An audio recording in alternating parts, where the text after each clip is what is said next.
In our first screencast on chapter 13, we're going to get ready to start talking about meiosis. And in order to do so, we need to have a little introduction to sexual reproduction. And today, you're going to learn your new favorite best friend phrase, which is genetic variation. Genetic variation is going to become like structure and function to you. Okay. So define a couple of terms first. So things that are alive, living organisms, distinguished by their ability to reproduce themselves. Okay, a couple of key terms we're going to need for the rest of this chapter and the rest of the year. Genetics is a scientific study of heredity and variation. Heredity is the transmission of traits from one generation to the next. So passing on traits from parent to offspring. Variation is demonstrated by the differences in appearance that the offspring shows from parents and siblings. Okay. So offspring acquire genes from parents by inheriting chromosomes.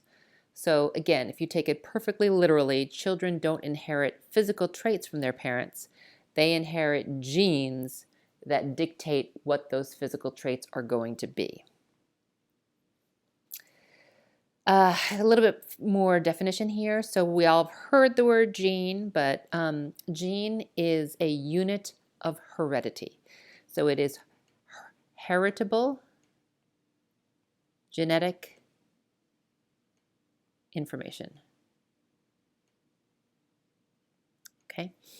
And since it's genetic information, it's made up of DNA. Genes are passed on to the next generation in the reproductive cells, which are our gametes. So those are the sperm and the eggs.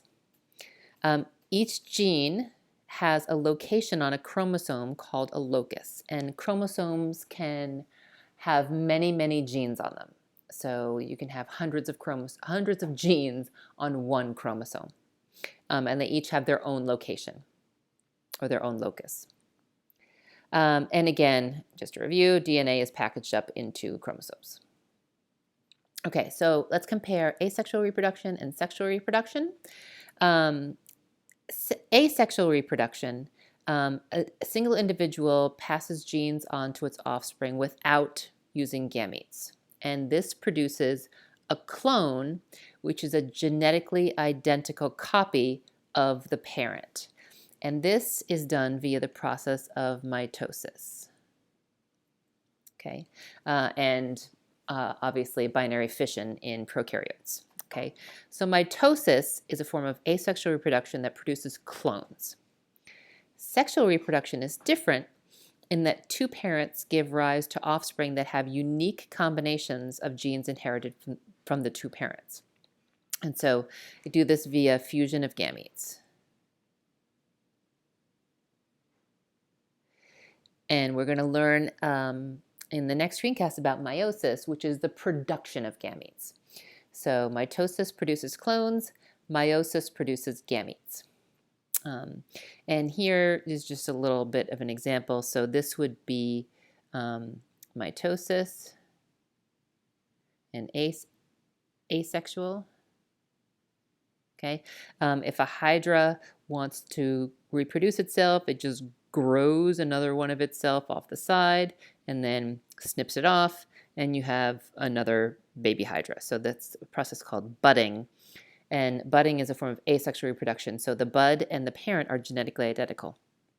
Whereas if you look at redwood trees, plants, animals reproduce via sexual reproduction. And so each redwood tree is going to be genetically different from all of the other redwood trees. Okay, that's it for now, and we're going to continue on talking about the rest of chapter 13 in our next screencast.